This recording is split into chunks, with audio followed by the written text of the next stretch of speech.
নমস্কার বন্ধুরা, শ্রুতিদের চ্যানেলে সকলকে স্বাগত জানিয়ে আজকে আবারও নিয়ে চলে এসেছি মিষ্টি সন্দেশ রেসিপি। হ্যাঁ বন্ধুরা, এই সন্দেশ তৈরি করতে কোনোরূপ ছানা তৈরি করার প্রয়োজন নেই। চলো দেখে নাও কীভাবে তৈরি করি। প্রথমেই নিয়ে নিয়েছি 10 টাকার একটা আমুল দুধের প্যাকেট আর 10 টাকার একটা মেরি বিস্কুট। এতে 12টা 15 বিস্কুট থাকে। তো বিস্কুটগুলো প্রথমে হাতের সাহায্যে এইভাবে ভেঙে নিচ্ছি, তারপরে মিক্সচারে এটা গুঁড়ো করে নেব। হ্যাঁ বন্ধুরা, খুব কম খরচে এটি তৈরি হয়ে যায়, যেমনই দেখতে সুন্দর আর তেমনি খুব চটজলদি তৈরি হয়ে যায়, খেতেও তেমন সুন্দর। এই বিস্কুটগুলোকে গুঁড়ো করতে বেশি সময় লাগে না, এটা তোমার শিলনোড়াতেও গুঁড়ো করে নিতে পারো। আর দিয়ে দিলাম 3টে এলাচ ফাটিয়ে, আর দিয়ে দিলাম পরিমাণ মতো চিনি, 2 চামচ পরিমাণ চিনি দিয়ে দিলাম। এতে তোমরা চাইলে একটু কাজু আমন্ড বাদামও দিতে পারো। তো আমি কোনো বাদাম দিইনি, বাদাম ছাড়াই এটা করলাম। দেখো এটা গুঁড়ো হয়ে গেছে, এবার এটা ঢেলে নেব। খুব চটজলদি তৈরি হয়ে যায় বন্ধুরা, একবার বাড়িতে বানালে বারবার বানাতে ইচ্ছা করবে। আর এই পুজোর সময় মিষ্টি রেসিপি হিসাবে তোমরা এটা বানাতেই পারো, খুব সহজেই তৈরি হয়ে যায়। আমি গুঁড়োটা এক পাত্রে ঢেলে নিলাম। এবারে আগে থেকে জাল দেওয়া একটু দুধ অল্প অল্প দিয়ে এটা মেখে একটা মণ্ড তৈরি করে নেব। তো প্রথমেই কিন্তু একসাথে সবটা দেবে না, অল্প দুধ দেবে, একটু নাড়াচাড়া করবে, মাখিয়ে নেবে, আবার একটু দেবে। দেখো এইভাবে আমি মণ্ডটা তৈরি করে নিচ্ছি, এটা রুটির লেচির মতন। আর একটু ঘি লাগিয়ে দেবে, হাতে একটু ঘি লাগালে এই চটচড়িটা হাতে লেগে যাবে না। তো একটু হাতে আঙুলে করে ঘি নিয়ে একটু গায়ে লাগিয়ে দিলাম। এটা রেখে দেবো, দিয়ে একটা পুর তৈরি করে নেবো সন্দেশটা, যে মেন একটা যে আকর্ষণ, একটা সুন্দর কালারও আসবে। একটা 10 টাকা পরিমাণ সুজি নিয়ে নিয়েছি, সুজিটা শুকনো খোলায় একটু ভেজে নেব। মাত্র 10 টাকা দিয়েই এত সুন্দর মিষ্টি তৈরি হবে, তোমরা না করলে বা না বানালে ভাবতেই পারবে না এত সুন্দর জিনিস একটা রেসিপি তৈরি হয়। তো সুজিটা ভালোভাবে কড়াইতে আর নাড়াচাড়া করে ভেজে নিলাম।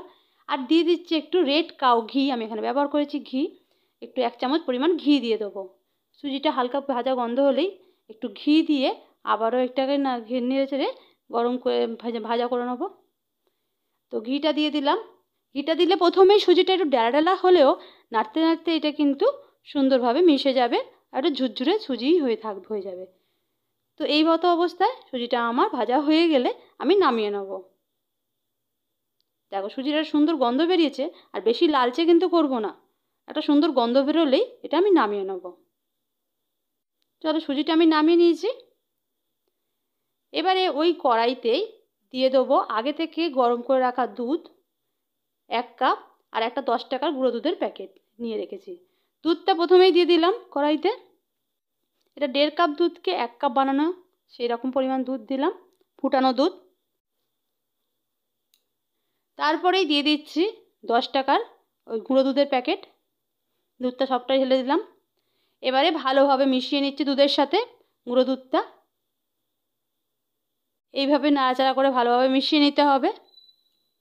তারপর দিয়ে দিচ্ছি হাফ বাটি পরিমাণ চিনি, সুজিটা যতটা হবে তার হাফ চিনিটা দেব। আবারও ভালোভাবে নাড়াচাড়া করে 3টে এলাচ ফাটিয়ে দুধের মধ্যে দিয়ে দিলাম। আবারও এটা ভালোভাবে নাড়াচাড়া করে গরম করে নেড়ে ফুটিয়ে নেব, এলাচের একটা সুন্দর গন্ধ বেরোবে। দেখো ফুটে উঠেছে, দেখো এইভাবে ফুটে উঠেছে, দেখো একটা বলদ এসছে। এবারে এই বলদ আসা অবস্থাতেই দেখো একটু গ্যাসের বলদটা কমে গেল, এটা একটা দুধটা মালাই মতো তৈরি হয়ে গেছে।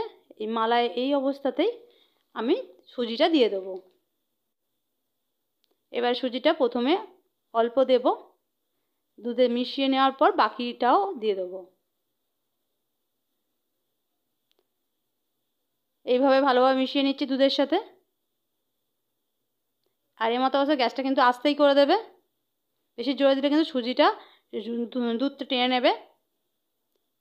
আবারও ভালোভাবে নাড়াচাড়া করে মিশিয়ে নিচ্ছি দুধের সাথে সুজিটা। এটা সুন্দর একটা ক্ষীর মতন তৈরি হয়ে যায়। আর আবারও শেষে নামানোর আগে দিয়ে দিচ্ছি ঘি। আমি এখানে রেড কাউ ঘি ব্যবহার করেছি, যেটা স্বাদে গন্ধে অতুলনীয়, একটা সুন্দর খাবার গন্ধ বেরোয়। তো তোমরা যে কোনো খাবারই দিতে পারো এই রেড কাউ ঘি, দারুণ সুন্দর এই ঘি। তো আমি ঘিটা দিয়ে আবারও ভালোভাবে নাড়াচাড়া করে নিচ্ছি। দেখো গা থেকে আপনা থেকেই ছেড়ে যাচ্ছে, এমতো অবস্থায় বুঝতে হবে আমার পাকটা তৈরি হয়ে গেছে।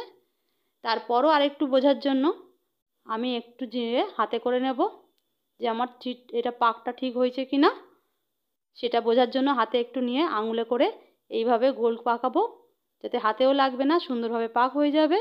তাহলে বুঝে নিতে হবে এবার এটা তৈরি।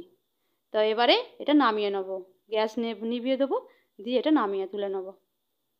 তো আমি একটা বাটি দিয়ে তুলে নিচ্ছি। দেখো তৈরি হয়ে গেল পুরটা।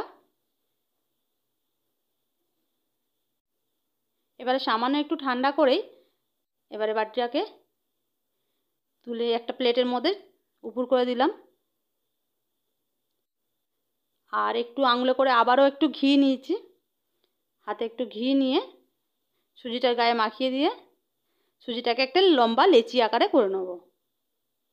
এইভাবে হাতের সাহায্যেই একটা লম্বা লেচি আকারে করে নিলাম। এবার এটাকে পাশে রেখে দেবো, আর গায়েতে একটু ভালোভাবে ঘি মাখিয়ে নেব। আবার হাতে একটু ঘি নিয়ে বিস্কুটের এই মণ্ডটাকে তুলে নেব। একটা জামা কাপড়ের প্যাকেট বা সাদা যে কোনো প্যাকেট নিলে পরিষ্কার করে ধুয়ে নিয়ে প্যাকেটের ভেতরে মণ্ডটাকে ভালোভাবে সেট করে আড়ে লম্বে করে বেলে নিয়েছি। এটাকে আমি লম্বা করে বেলে নিয়েছি। প্যাকেটের মধ্যে বেলে নেওয়ার ফলে কোনো চিটচিটে আঠা ভাব মানে হাতে জড়াবে না। এবারে লম্বা করে বেলে নেওয়ার পরে এই সুজির এই লম্বা লেচিটাকেও আমি এই বিস্কুটের এর মধ্যে দিয়ে দিচ্ছি। এবারে প্যাকেটের মধ্যেই একটা কোণা আস্তে আস্তে করে ধরে তুললেই এইভাবে দেখো কিভাবে করছি, একটা দিক গাটা শুধু সুজির সাথে লাগিয়ে নিলেই বাকিটা আপনা থেকেই গড়িয়ে গড়িয়ে এটা পুরোটা থেকে মিশিয়ে যাবে, গোল হয়ে রোল হয়ে যাবে।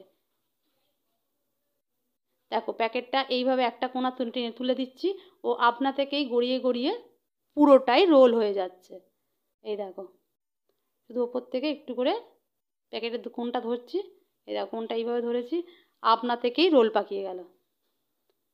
এই মতো অবস্থায় এই প্যাকেটের মধ্যেই এটাকে রেখে দিয়ে আমি ফ্রিজের মধ্যে নর্মাল ফ্রিজের জায়গাতেই 2 ঘন্টা ফ্রিজে রেখে দেবো। এইভাবে প্যাকেটটাকে মুড়ে নেব, প্যাকেটের মুখটা চারপাশ দিয়ে মুড়ে এটাকে আমি ফ্রিজের মধ্যে 2 ঘন্টা রেখে দেবো। চলো 2 ঘন্টা পর দেখাবো এটা কেমন তৈরি হয়েছে।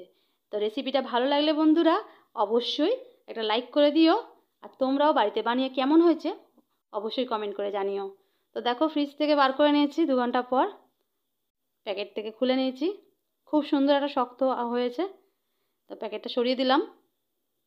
এবারে এইটাকে ছুরি দিয়ে পিস করে কেটে তোমাদের দেখাচ্ছি কত সুন্দর হয়েছে। দেখো যেমন দেখতেও সুন্দর হয়, খেতে তার চেয়ে বেশি সুন্দর হয়। তৈরি হয়ে গেল আমার বিস্কুটের সন্দেশ, ছানা ছাড়াই সন্দেশ। পুজো স্পেশাল এই রেসিপিটা কেমন হয়েছে ভালো লাগলে অবশ্যই লাইক করো, তোমরা বাড়িতে বানিয়ে খেয়ে দেখো। অনেক অনেক ধন্যবাদ শ্রুতিদের চ্যানেলে ভিডিওটা দেখার জন্য প্রথম থেকে শেষ পর্যন্ত। তো আবারও দেখা হবে অন্য কোনো ভিডিও নিয়ে অন্য কোনো সময়। তো চলো আজকের মতন রেসিপিটা এখানেই শেষ করলাম।